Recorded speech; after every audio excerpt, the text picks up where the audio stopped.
Welcome to the Remembering a Life podcast. I'm your host, Holly Ignatowski. Today, my guest is Darnell Lamont Walker, Emmy-nominated television writer, content creator, filmmaker, healer, and death doula. His credits include writing for children's programming, including Blue's Clues and You, Two Whats and a Wow, Karma's World, and work as a filmmaker for Seeking Asylum, Outside the House, and Set Yourself on Fire. Darnell wears many hats, but today we're going to have a conversation about his work as a death doula and learn more about grief in the Black community. Welcome, Darnell. Thank you so much for joining me today. Thanks for having me. I'm glad to be here.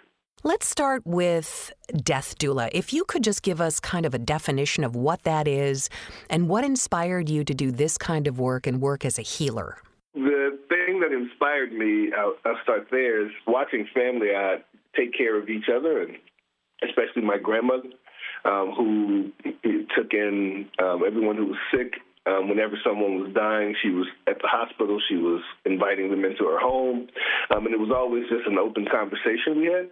When I was 9, her sister died, and I just remembered the conversations around it, and it was my first time being around death in that way and having death so close to me. And I remember the conversations that were happening around the time and about grief and what happens next and the planning that went into it. And for some reason, the adults, they saw something in me where they felt I could be of service, and I was capable of having these conversations. And so there were many times they talked to me about what was happening with my aunt at the hospital, and even after she died. And so watching that and then having family come home to die and watching my grandmother take care of them and then watching my mom also take care of family who was sick, family that who were dying at the time, and it was just something that I saw from an early age, and me joining them to do these things, it was just something that we did as family. It wasn't, they didn't have a title for it. I didn't hear the term death doula until, many, many, many years later. I always say it's just helping people cope in the end with death and helping them realize and recognize that it's a very natural and important part of life, helping them realize that they aren't alone, making sure that no one's alone in the end. I would like it if no one was ever alone in those last moments. I think it's such a beautiful thing for so many. A beautiful next step, and sometimes a very hard one. And if I could be a part of that for anyone, I'm always happy to do it. So you had that calling at a very young age. How did you actually get started as a profession? And talk about how it's changed in all the years that you've been involved. Yeah, as a profession, like I said, it wasn't until 2015 around 2015 when I first heard the term.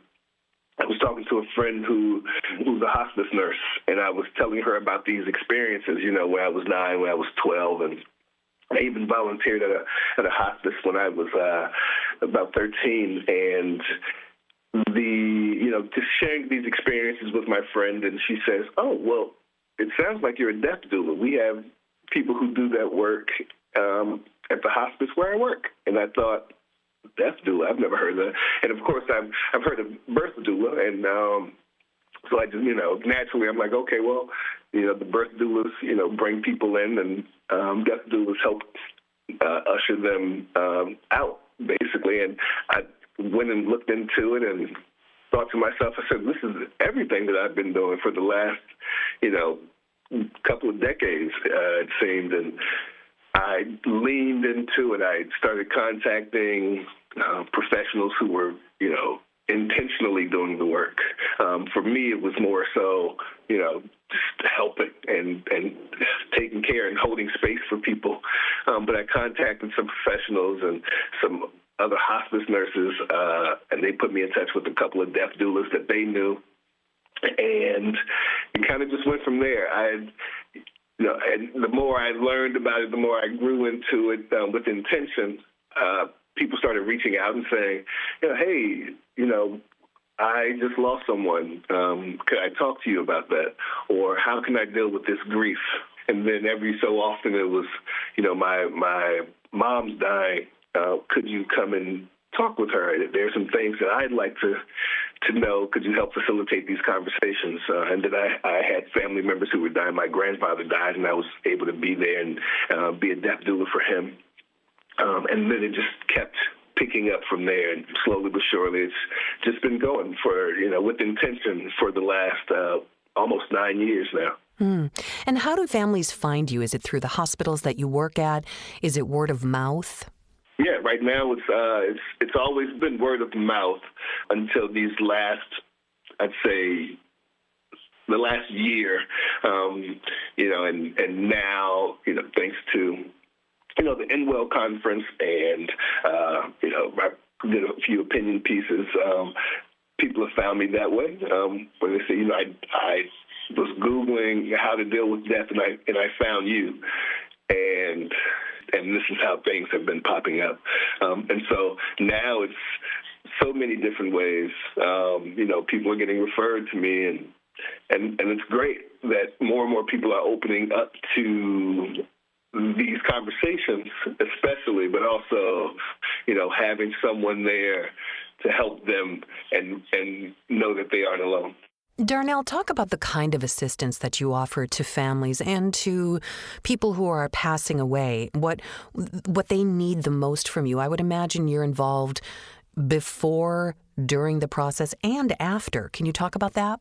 Yeah, it just depends on the family. Like, there are a lot of times where I'd say the majority of the people I work with, they call to help work through grief.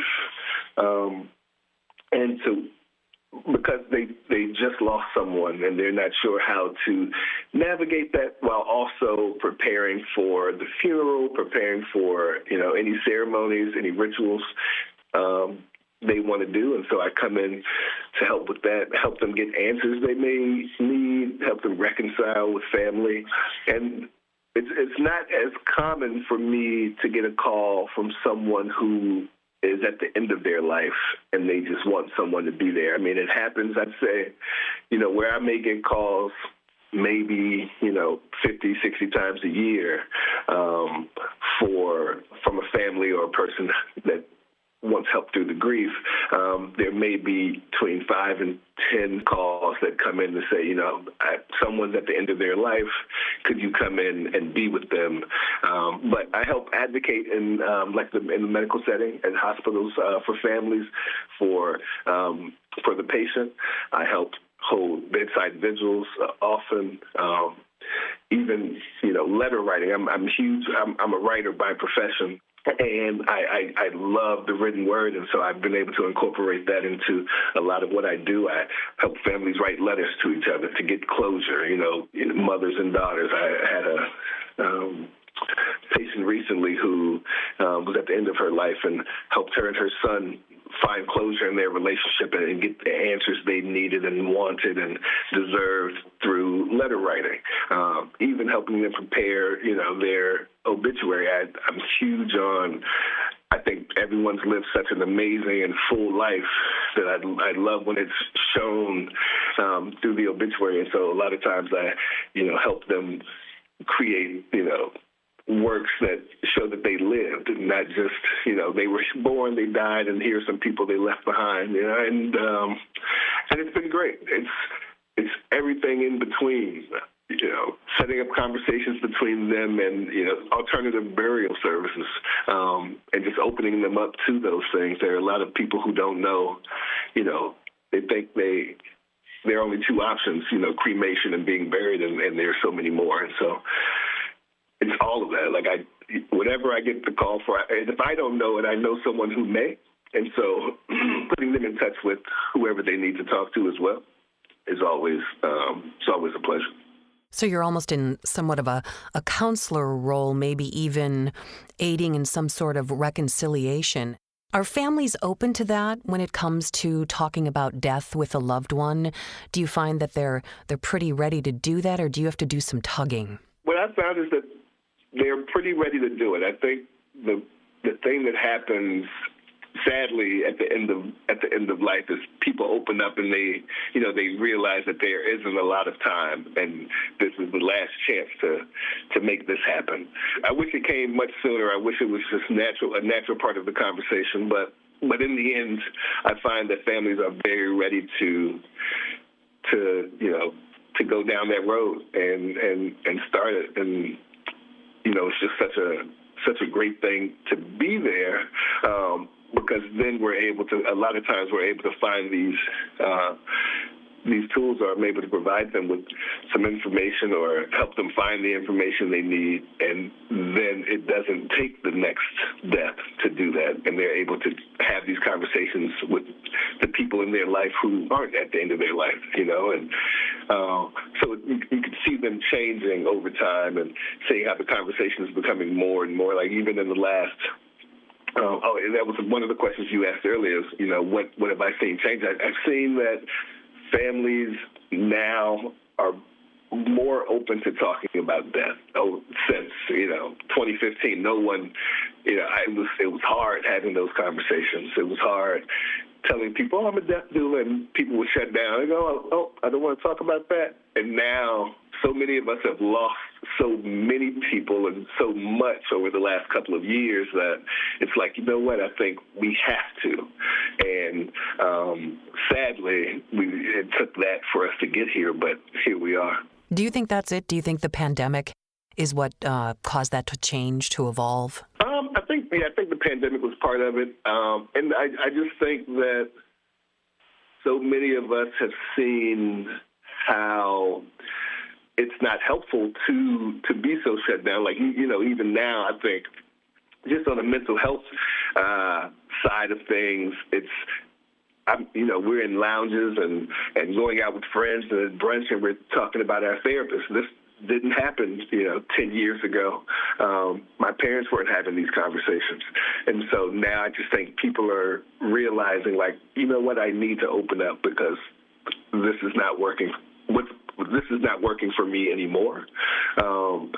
We're tired of people dying, and no one knows what to do. It's like even down to what we're going to, put them in the casket. What are we going to bury them in? Or where's the money? Or, the family arguments. People are tired of it. And so now the conversations are starting because we've reached a deep level of exhaustion.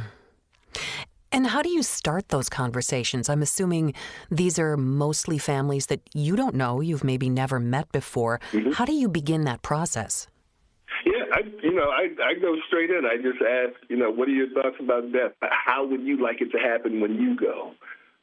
And people just open up, It's like, oh, we're going to go straight to it. Where for years it was kind of like a beating around the bush, where I somehow knew how to bring just about any conversation around to a death conversation.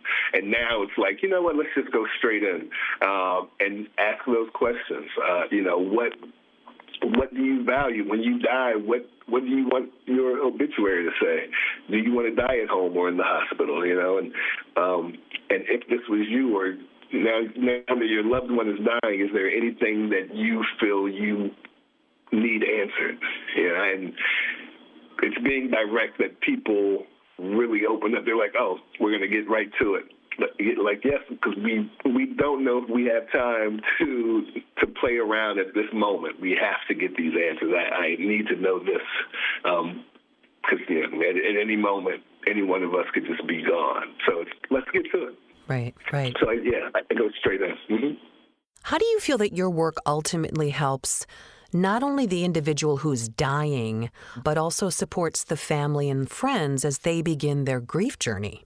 So for the family and friends, it's a lot of times what I found for a lot of the folks I work with is that a lot of the grief, a big part of the grief comes from unanswered questions, and so being able to, bring them in, include them in the process, and facilitate these conversations between them and the person who's dying, but also between each other. A lot of times these families have a lot to deal with with each other, even especially the people who are left behind. And so having those conversations, and it really, you get to see how different it is when once that person dies, how not easier it is, the grief is, but how much more they accept the death. They got what they needed. They got everything out that they needed to say. A lot of times it's, I wish I had said this. I wish I knew what this person was thinking about this, or how this person felt about this, or I wish they knew I felt this way about them. And there's so many regrets. And so trying to ease those, a lot of my job is trying to help manage those regrets so there aren't so many. Mm. Is that the reward for you? What is the most rewarding part of this work for you, Darnell? Oh, yeah, the most rewarding part for me, I think, is just helping people realize they aren't alone. Like, that's a big thing for me. And even from, I think my earliest memories, it was, whenever someone was alone or felt lonely, it was just, I'll be your friend. I remember kindergarten when that was happening, and then 9 years old and, volunteering at the hospice at 13. It was, me going into the room of these people whose family just didn't visit, and at the time, I didn't think about any of this. It was just, I'll do it. I'll come in here. And it's just what stayed throughout my life, helping people not be just in the dark and by themselves in the end. Let's talk a little bit about cultural traditions. So funerals, memorial services, they're very different. They vary based on a variety of factors, including cultural heritage. How might members of the Black community honor the life of a loved one, and how might that be different from, say, other cultural traditions? Yeah, so a lot of times in the Black community, there's what we call the homegoing celebration, and it's an actual celebration. There are, parties, and the repast, which is a moment of, you have this funeral that's so sad and often so sad. It doesn't have to be, but it's often so sad. But then you have the repast right after, and it's full of joy and life and storytelling. Storytelling is a huge part of the African-American tradition also. And bringing those stories in, having family come in and share, even a part of the funeral is that, it's having like moments of reflection where people get up and they share these stories of the person to help others, like, create a full life. Like, we all know that there are people who know parts of us, and so we bring all these people together, and between everyone, we could create a full life for that person. You go to New Orleans, there are parades, and the music is amazing. And for long after, years, I think for most of the people I know, for the years following their death, people come together and, on birthdays or death days and celebrate that life. So all that to say, it's more of a celebration of life and celebration that this person got through it and has gone on to this bigger reward, this bigger adventure, this big journey after. And so it's great to see it. It's great. I love helping with those things. I wish we celebrated life more when the person was alive, and talked about it more. Because I think for me growing up, it was so confusing when I got to these celebrations, because for me it seemed out of nowhere, because we never talked about death as a whole. Me and my mom and me and my grandmother, we talked about it often. Me and my mom, we still talk about it and talk about plans, but so often we just never talked about death. And so when we got to the funeral, it was like this grand homegoing celebration. And I'm like, oh, but maybe it could have been bigger had we been talking about this for the last couple of years, or started the conversations. And so now what I'm doing is trying to change that. I'm trying to have these conversations so that the celebration is even more grand and what the person would have wanted, truly. Mm-hmm. So it sounds like your own personal experiences with death and also working with a variety of families as a death doula have really enlightened you about differences in grieving. Is that right? Oh, yeah, absolutely. Grief, it's hard to even define, or I never tell people how to do it, what it looks like, because I've seen it done so many ways. Yeah, and I've seen it, but I try to tell people who say, I don't think I've even grieved yet. It's like, maybe you have, and maybe it just didn't look like what you thought it would look like. People think they have to break down and cry, and just because you didn't shed any tears, it doesn't mean you didn't grieve. And so, these personal experiences that I've had have really opened me up to so much of that, and being able to help people through that. I have one friend who lost his father not long ago, maybe 2 years ago, and recently he said, I don't think that it's hit me yet. And that's a phrase that I've heard so many times. It's like, well, what did you want it to look like? And they say, well, I don't know. I just thought I would break down and cry. I didn't even cry at the funeral. It's like, and that's okay. Maybe that's not what grief looks like for you. And so these experiences have helped me recognize that. And I often say grief is not a, one size fits all. We all grieve in our own personal way. We all do grieve, but it doesn't necessarily look the same, right? So absolutely. How would you describe grief? Is it different in the Black community? Does it look different? Yes, absolutely. Black grief is different in that it's very communal. It's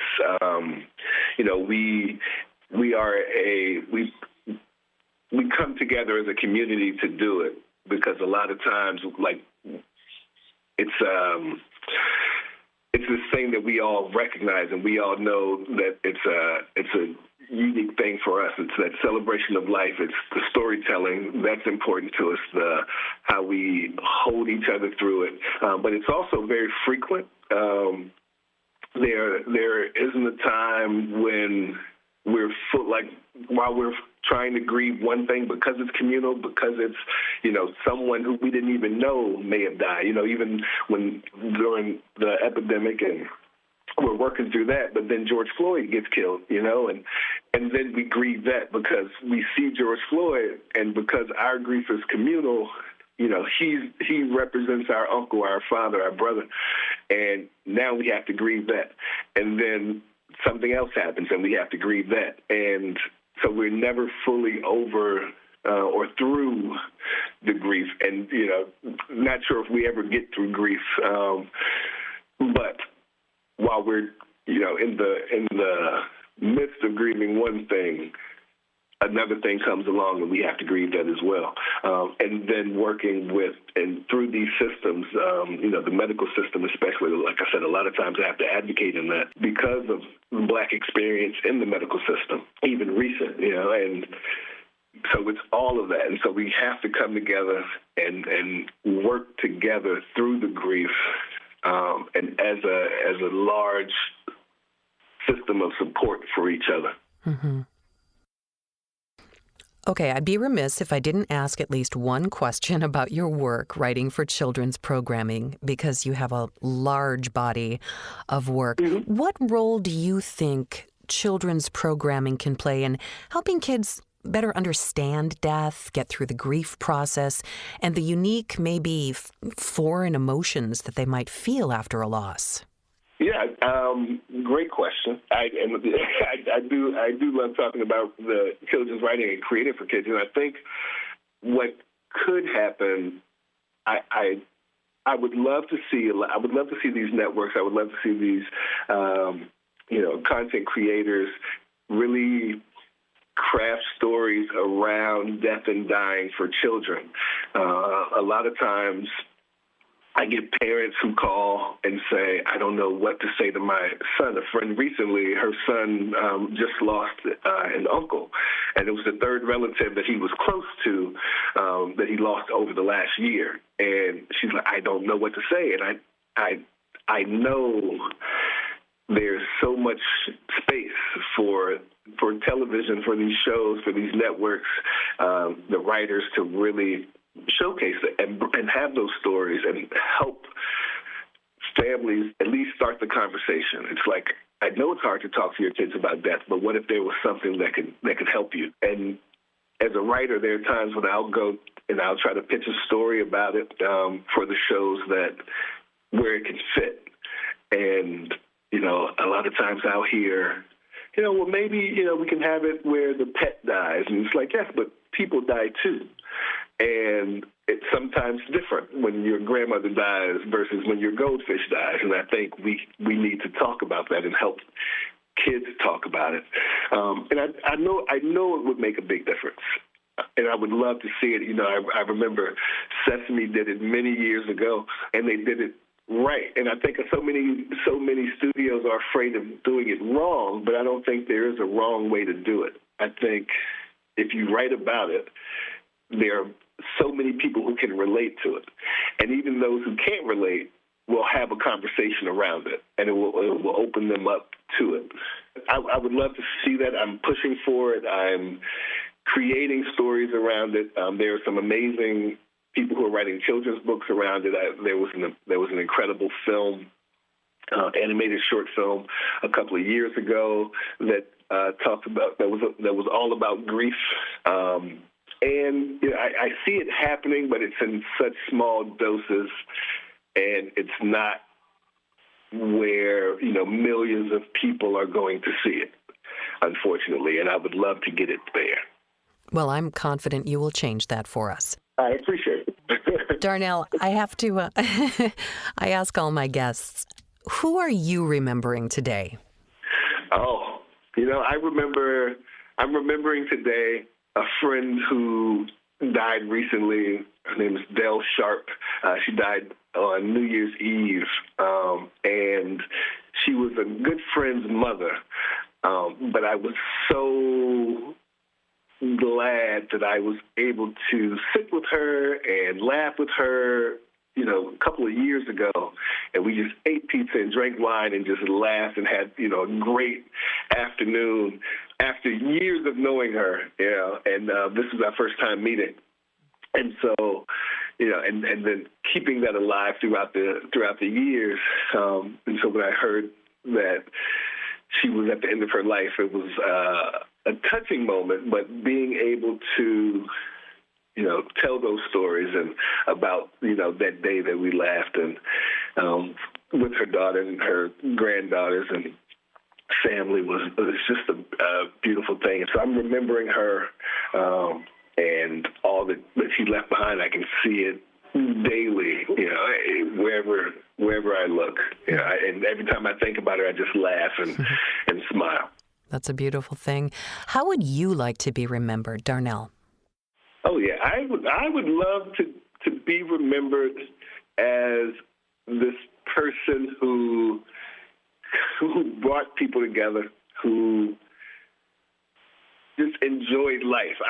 In the end, I want people to say he did it. He did it. He did what he wanted to do. He loved it all. He enjoyed it. He left nothing behind. And that's it. I just want to be, when people think about me, I want them to smile. I want them to laugh, just burst out laughing at something, crazy we did together, or something they heard, or something they read about me, or whatever that is. I would love that. Thank you so much, Darnell, for sharing the important and meaningful work that you do, not only to help families, but to educate people about grief and loss and the importance of actually remembering our loved ones and talking about the things that we should talk about but probably don't. Absolutely. And I'm always open to having that conversation, always open to helping people start those conversations. I think it's beyond time. So thank you for providing that space to do that. For more information about Darnell and the work that he does, visit darnellwalker.com. For more information about the grief journey and remembering loved ones in meaningful ways, visit rememberingalife.com.